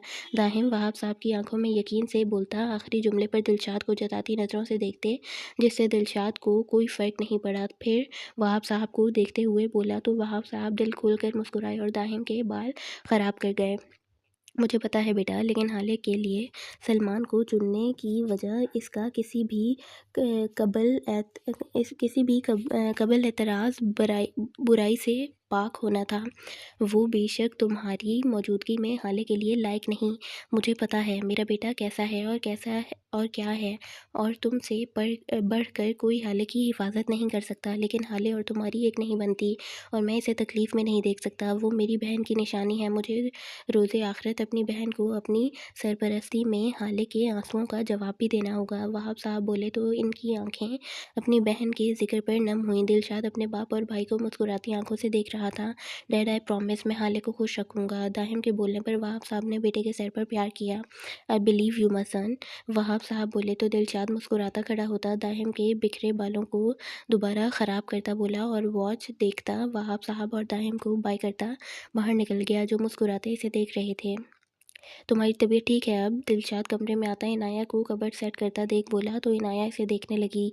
ग्रे थ्री पीस सूट में जेल से बाल सेट किए वो कितना वजी था, इतना वजी भी कोई हो सकता है? इनाया को तो आज तक अपने बाप और जैन भाई से ज़्यादा कोई वजी लगा ही नहीं था, लेकिन दिलशाद को देख इसे एहसास हुआ वो किसी मकबूल शहजादे जैसा था, सीधा दिल में उतरने वाला। दिलशाद इनाया का यूं टिकटिकी बांध कर देखने पर इनाया के करीब होता इनाया के सामने चुटकी बजा गया, जिससे इनाया गड़बड़ा कर सीधी हुई। आपने मुझसे कुछ कहा? इनाया अपना रुख कबर्ड की तरफ करती बोली तो दिलशाद ने सर झटका। तुम्हारी तबीयत ठीक है अब? दिलशाद के दोबारा पूछने पर इनाया से देखते हुए बोली, जी ठीक है। इनाया बोली तो दिलशाद इसे देखता हुआ बोला, दाहिम आज अपने हॉस्पिटल जाएगा, तुम्हारी तबीयत ठीक हो तो चली जाना, तुम भी ज्वाइन कर लिया इसे। दिलशाद बोलता वापसी कदम लेने लगा और इनाया मुस्कुराती तरस बात में हिला गई, लेकिन दिलशाद रुकता दोबारा इनाया की तरफ पलटा। तुम सिर्फ फीमेल पेशेंट को देखोगी, और अगर मेल पेशेंट को हाथ भी लगाया तो ये हाथ खाना खाने लायक भी नहीं छोड़ूंगा। दिलशाद बोलता बाहर कदम ले गया और इनाया इसकी पुश्त को देखने लगी, सिर झटकती बड़बड़ाई, जब देखो धमकी देते रहते हैं जैसे दहशतगर्द हों, ये मुतालबा ना माना गया तो ये कर दूंगा वो कर दूंगा। इनाया अपने अल्फाज पर गौर करती आंखों में चमक ली, अपना मोबाइल ढूंढती, फिर मोबाइल मिलने पर अनलॉक करती, दिलशाद के नंबर पर हैंडसम हस्बैंड सेव करती, नए नाम से दिलशाद का नंबर सेव कर गई। और ये नंबर और ये मुनफरिद नाम किस कदर इनाया को सज़ा दिलवाने वाला था, इनाया इस बात से बेखबर थी। अलबत्ता इनाया का मुनफरिद नाम दिलशाद के लिए भी शॉकिंग सरप्राइज़ कोने वाला था लाने वाला था। महक तुम तैयार हो जाओ, हमें निकलना है फिर। हशाम महक को ड्रेसिंग के सामने खड़ा देख नजरें महक के काले कमर को ढांपते बालों पर टिकाए बोला तो महक आईने में हशाम की छवि देखने लगी। कहाँ? महक ने पूछा। ये तुम्हें वहाँ जाकर ही पता चलेगा। हशाम मुस्कुराता महक की तरफ कदम बढ़ाता हुआ बोला, मुझे कहीं नहीं जाना। महक बोली तो हशाम इसे पीछे से इशार में लेते दोनों हाथ महक के पेट पर बांधते महक के कंधे पर अपना मुंह टिका गया और महक को आईने में देखने लगा। चलना पड़ेगा मिसेस, चाहे मर्ज़ी से तुम्हारी या फिर ज़बरदस्ती से। हशाम ने कहा। महक को हशाम की बियर्ड अपने कंधे पर चुभती महसूस हुई तो महक का गला खुश्क हुआ। हशाम, मुझे नहीं जाना कहीं। महक अपनी गर्दन नीचे करती बोली, लेकिन महक का चेहरा हशाम के चेहरे से मिस हुआ। हशाम महक के गिर्द मजीद हिसार तंग कर गया और महक की गर्दन को अपने लबों से छूने लगा। हशाम की हरकत पर महक की आंखें नम हुई। शायद वो हशाम को इसका हक देने से कतरा रही थी, या शायद हशाम को माफ़ नहीं कर पा रही थी। महक कसमसाती हशाम का हिसार झटके से तोड़ती हशाम से फासले पर खड़ी हुई हशाम अचानक महक के इस रवैये पर महक को देखने लगा, जो आंखें नम किए हशाम को ही देख रही थी। तुम्हें ये ही सब चाहिए ना, तो कर लो अपनी हवस पूरी। महक फूस से बेबसी से हशाम को देखती अपना दुपट्टा बेड पर फेंक गई। महक की हरकत और अल्फाज पर हशाम महक की बात पूरी होने से पहले ही इस पर हाथ उठा गया। महक हशाम के थप्पड़ से लड़खड़ाती बेड पर गिरी। मेरे ज़ब्त का इम्तिहान मत लो तुम महक, ये ना हो मैं कुछ कर बैठूं अपने साथ जिससे तुम मेरी शक्ल देखने को हर पल तरसो। हशाम लहू होती आंखों से महक का रुख सीधा करता बोला तो महक को अपने सख्त अल्फाज पर नदामत हुई। वो करती भी क्या, वो नहीं माफ़ कर पा रही थी हशाम को, और अब वो खुद को हशाम के लायक भी तो नहीं समझती थी। तभी तो हशाम के पास आने पर वो इसे दूर कर देती थी। हशाम महक को देखता इसे जल्दी तैयार होने का दोबारा कहते बाहर कदम ले गया। हशाम, तुम क्यों दूर नहीं हो जाते मुझसे? महक खुद से सिसकती हुई कहती अपने आंसू साफ करती वॉशरूम की तरफ कदम बढ़ा गई। हाले कमरे में चक्कर काटे जा रही थी। इसे तो सोचकर ही झुरझुरी आ रही थी कि दाहिम और वो शादी, उफ़ नामुमकिन। दाहिम तो इसे बड़ी-बड़ी उम्र की औरत बोल-बोल कर ही इसकी उम्र ही कम कर देगा। हाले को तो यकीन था कि दाहिम भी शादी नहीं करना चाहता इससे। ये सब दिलशाद की ही सोच है। इससे अनजान दाहिम के दिल में तो अभी से ही शहनाइयाँ बज रही थीं। जब शादी होगी तो पता नहीं मौसूफ़ क्या करेंगे। हाले अपनी सोचों में ही गुम थी जब ज़रिश बेगम दरवाज़ा नॉक करती हाले के रूम में आई। हाले इन्हें देख मुस्कुरा भी ना पाई, जबकि ज़रिश बेगम हाले के चेहरे पर परेशानी देखते समझ गई थीं कि हाले दाहिम और अपनी शादी वाली बात पर ही खुद को परेशान किए बैठी है। हाले इधर आओ बेटा। ज़रिश बेगम ने काउच पर बैठते हाले को भी मोहब्बत से अपने पास बैठने का कहा। ज़रिश बेगम को कुछ देर पहले ही वहाब साहब ने हाले और दाहिम के लिए ग्रीन सिग्नल दिया था और ये भी कहा था वो हाले से बात करके इसे पुरसुकून कर दें, यकीनन वो परेशान होगी। वहाब साहब जानते थे हाले ज़रिश बेगम की बात कभी नहीं टालेगी। अगर ज़रिश बेगम हाले को माँ की तरह मोहब्बत करती थी तो हाले भी तो ज़रिश बेगम को अपनी माँ ही मानती थी। मैं चाहती हूँ मैं चाहती हूँ तुम मेरी बहू बन जाओ और हमेशा यहीं बेटी बनकर मेरी नज़रों के सामने रहो। ज़रिश बेगम हाले से बोलीं तो हाले इन्हें देखने लगी। मुमानी पर दाहिम, वो उम्र में मुझसे छोटा है और वो भी मुझे पसंद नहीं करता। हाले बोली तो ज़रिश बेगम ने लंबी सांस ली। अब वो बता थोड़ी ना सकती थी हाले को कि दाहिम तो इससे जब से मोहब्बत करता है, जब इसे मोहब्बत का मतलब भी नहीं पता था। बेटा उम्र की क्या बात की तुमने, हमारे मज़हब में इसकी रोक नहीं, तुम जानती हो ये तो हमारा माशरा है जो इन बेमायनी बातों पर दूसरों का जीना हराम कर देता है। और मैंने पूछा है दाइम से, इसे कोई फ़र्क नहीं पड़ता, वो बस तुमसे मज़ाक करता था। और हाँ, दाहिम तुमसे शादी के लिए तैयार है, बिना किसी दबाव के। ज़रिश बेगम बोलीं तो हाले इन्हें हवनक बनी देखने लगी। वाक़ई दाहिम तैयार था इससे शादी के लिए, ये कैसे हो सकता है? जबकि ज़रिश बेगम हाले के हाथ थाम गईं। हाले तुम दाहिम से शादी करने के लिए राज़ी हो जाओ, हम सब यही चाहते हैं। मेरी वहाब साहब की भी यही ख्वाहिश है, लेकिन तुम्हारी रज़ामंदी के बिना हम कोई फ़ैसला नहीं करेंगे। तुम अपनी मुमानी की बात मानोगी? ज़रिश बेगम हाले के लिए आंखों में मोहब्बत लिए पूछ रही थी और हाले बिना पलके झपकाए इन्हें देख रही थी। ये वही औरत थीं जो बुखार में हाले के लिए रात-रात भर जागा करती थीं। ये वही हस्ती थीं जो हाले को यतीम होने का एहसास तक ना होने देती थीं। ये वही माँ थीं जो हाले की माँ ना होने के बावजूद अपनी सगी औलाद से बढ़कर हाले को चाहती थीं। हाले चाहकर भी इनका कर्ज़ तो कभी भी अदा नहीं कर सकती थी, तो क्या वो इनकी ख्वाहिश भी पूरी ना करती? कैसे मुमकिन था? हाले मोहब्बत से इनके हाथों पर बारी-बारी अपने लब रख गईं, फिर इन्हें देखती आँखों में नमी लिए इस बात पे सर हिला गईं। ज़रिश बेगम ने फ़ौरन हाले को गले लगाया और हाले के बालों पर बोसा दिया। दिलशाद अपने ऑफिस में आता कोट हैंग कर गया था। शायद अभी किसी मीटिंग से फ़ारिग हुआ था। इतने में दिलशाद को अपने फ़ोन पर कादिर का नाम जगमगाता नज़र आया। दिलशाद ने बिना एक लम्हा ज़ाय किए फ़ोन कान से लगाया। सर आपका शक सही था। फ़ोन में से कादिर की आवाज़ सुनाई दी। सर लेकिन मैम, कादिर की आवाज़ दोबारा उभरी।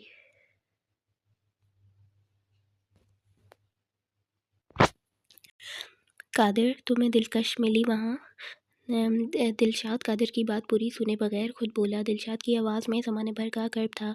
दिलशाद ने बेचैनी के आलम में दूसरे हाथ से अपनी टाई की नॉट ढीली की। दिलशाद को ऑक्सीजन की कमी का एहसास हुआ था। शायद या जिस वजूद का नाम लिया था इसके ज़िंदा होने का शक था, या शायद वो कादिर से इस वजूद के ज़िंदा होने की तस्दीक चाहता था। वो तो दिलकश का नाम भी अब नहीं लेता था, शायद इस खौफ से कि कहीं दिलकश की तलाश ख़त्म किए बिना ही इसका नाम अदा करते इसे मौत ही ना आ जाए। क्या कुछ नहीं था इस नाम में दुनिया के लिए? शायद वो मामूली नाम हो, लेकिन कोई दिलशाद वहाब खानज़ादा से पूछे तो जाने इस नाम में दिलशाद को अपनी ज़िंदगी और मौत की नवीद मिलती थी। वो नाम दिलशाद को ज़िंदा रखे था और इस नाम का ख़त्म होना शायद दिलशाद वहाब खानज़ादा को हमेशा के लिए साकित कर देता। सर मुझे यहाँ दिलकश मैम नहीं मिली, लेकिन सर कल रात यहाँ से एक पेशेंट को पाकिस्तान भिजवाया गया है और वो पेशेंट कोई फ़ीमेल है। दिलशाद कादिर की बात सुनता साकत हुआ। वो दिलकश ही होगी, यकीनन वो दिलकश ही होगी। दिलशाद की आंखों में नमी के साथ चमक भी उतर आई। एक और आंसर था दिलशाद की आंखों में, वो था दिलकश के वजूद का तलस्सुम, जिसे हकीकत तस्लीम करता दिलशाद। इसके पीछे सहराए मोहब्बत में एक अरसे से दीवाना वार दौड़ रहा था, यही उम्मीद लिए तो जी रहा था कि एक दिन अपनी मोहब्बत को ढूँढ लेगा और अब इसकी तलाश ख़त्म होने वाली थी। शायद, लेकिन पाकिस्तान अचानक क्यों? क्या इसके दुश्मनों को शक हो गया था इस पर? नहीं, ऐसा मुमकिन ही नहीं। दिलशाद पॉकेट में हाथ डालता, खुद को पुरसुकून करता, आँखें बंद किए दोबारा झटके से खोल गया। अब दिलशाद की आँखों में कर्ब था, सर्द मोहरी थी, अज़ियत थी। दिलशाद कादिर से मुखातिब हुआ। कादिर, तुमने सब चेक किया है? दिलशाद बोला। सर, मैंने चेक किया है और आपके हुक्म के मुताबिक सारे मामलात की डिटेल मैंने यहाँ की। इंटेलिजेंट। कादिर ने दिलशाद को तमाम बातों से आगाह किया, वो तमाम बातें जो दिलशाद के माजी से जुड़ी थीं, जिन्हें दिलशाद जानता था और अपने हाल में मुकम्मल करना चाहता था। इस बात से अनजान कि ये बातें इससे जुड़े हर रिश्ते को अपनी लपेट में लेने वाली थीं। दिलशाद फ़ोन पॉकेट में रखता, ग्लास वॉल से बाहर दुनिया को चलते देखता, खुद को माजी में ले गया। माजी, ये मंज़र है अमरीका की मशहूर यूनिवर्सिटी का, जहाँ तालिबात बिज़नेस फ़ाइनेंस की तालीम लेने दूर दूर से आते थे। इस यूनिवर्सिटी को बिज़नेस की दुनिया की टॉप 5 यूनिवर्सिटी में से एक माना जाता था, जहाँ 21 साल का दिलशाद वहाब खानज़ादा भी आज कदम रखने वाला था। दिलशाद पाकिस्तान इस्लामाबाद के आला इदारे से बाकी तलबात से कम उम्र में MBA करता। अब अपने बिज़नेस की सूझबूझ को मज़ीद निखारने की गर्ज से नौरेज़ के साथ अमेरिका आया था, तो दूसरी तरफ एक अमरीकी शहरी दिलकश फ़ातिमा भी अपनी कम उम्री में अपने ज़हन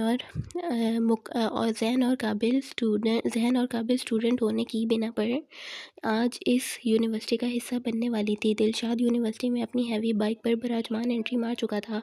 वहाँ आने वाली बेशतर लड़कियाँ जो दूसरे ममालिक से थीं, तो कुछ इस मुल्क की ही रिहायशी थीं। इस मगरूर से शहज़ादे को देखती पलकें झपकाना भूल गईं। ब्लैक जीन्स, वाइट टी-शर्ट में वाइट अपर लिए अपने काले बालों में हाथ फेरता, काली आंखों में इन लड़कियों को बेजारियत के साथ देखता, वो झट से बाइक से नीचे अपने जॉगर्स में मुकीद कदम रखता। वो भला का मगरूर शहजादा ही लग रहा था। दिलशाद आगे कदम रखता, अपनी क्लास की सिमत चलने लगा और नौरेज़, जो इसके साथ ही अपनी बाइक पर आया था, इससे कदम मिलाता इसी की ही सिमत चल रहा था। जब दिलशाद का टकराव अनजाने में नर्म नाजुक वजूद से हुआ, दिलकश फ़ातिमा वाइट पैरों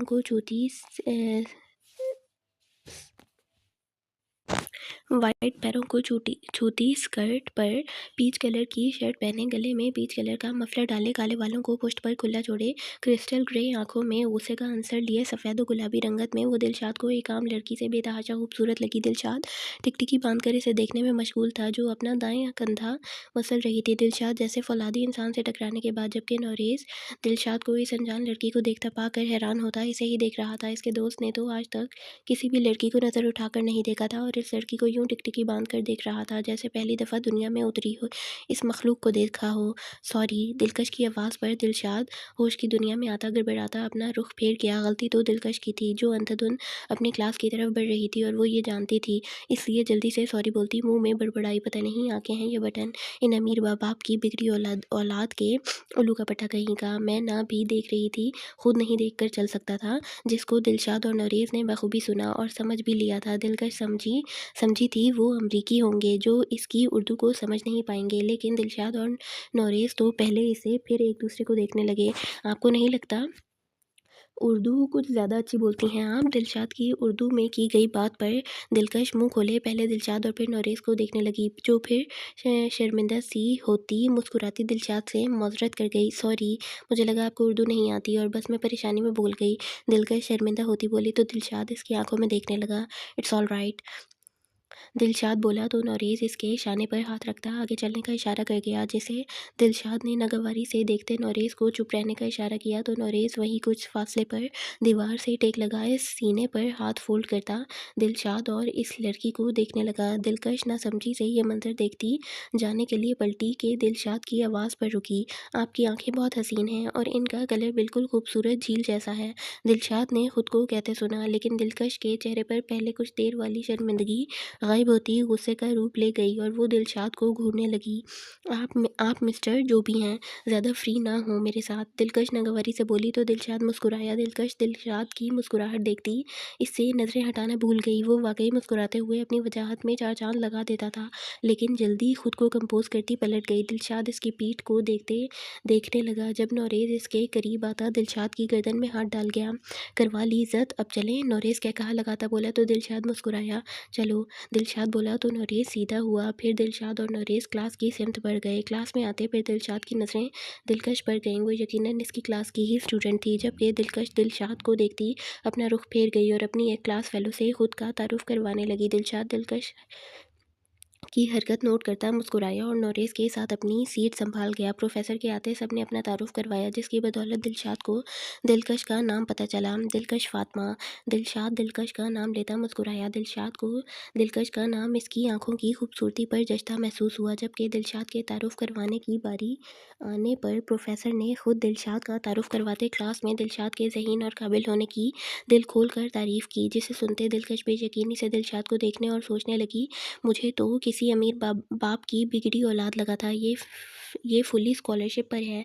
जबकि दिलकश खुद 20% पे करती थी, इसे सिर्फ 80% जो स्कॉलरशिप मिली थी, और इसे पे करने में भी दिलकश को कितना सफ़र करना पड़ता था ये भी वही जानती थी। दिलशाद दिलकश के बराबर की थर्ड रो में बैठा दिलकश के तासुरात को देखता फिर मुस्कुराया। दिलशाद को मुस्कुराता मुस्कुराता नौरेज़ ने दिलशाद के कान में सरगोशी की। लगता है खानदादा किसी लड़की के इश्क में मुब्तला होने वाला है। नौरेज़ की सरगोशी पर दिलशाद ने इसे देखा। इस तबसरे पर खानज़ादा एक यूसुफ़ज़ई का मुंह ज़रूर तोड़ने वाला है।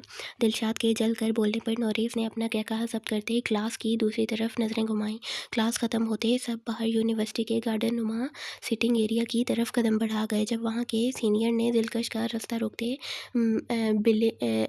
बिलिंग के इरादे से दिलकश से बदतमीज़ी करनी शुरू की। बुलिंग के इरादे से दिलकश से बदतमीज़ी करनी शुरू की। दिलशाद की नज़र जैसे ही घबराई हुई दिलकश पर और इसके साथ खड़े कुछ अमरीकी लड़कियों पर गई तो दिलशाद कदम बढ़ाता दिलकश तक पहुंचा, जिसे देखते कुछ लोग पीछे हुए तो कुछ लोग दिलशाद से पिटाई खाने के लिए वहीं खड़े रहे।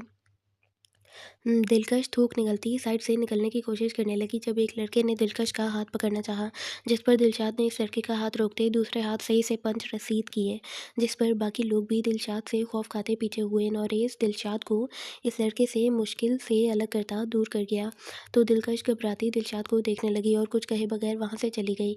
दिलशाद और इस लड़के को एडमिन ऑफिस बुलवाया गया, लेकिन गलती इस लड़के और बाकी इसके ग्रुप मेंबर्स की होते हुए इन्हें दिलशाद और दिलकश से माफ़ी मांगने का कहा गया, जिस पर वो लोग अमल करते माफ़ी मांगते मामला हल कर गए। Okay, so that's it for this part.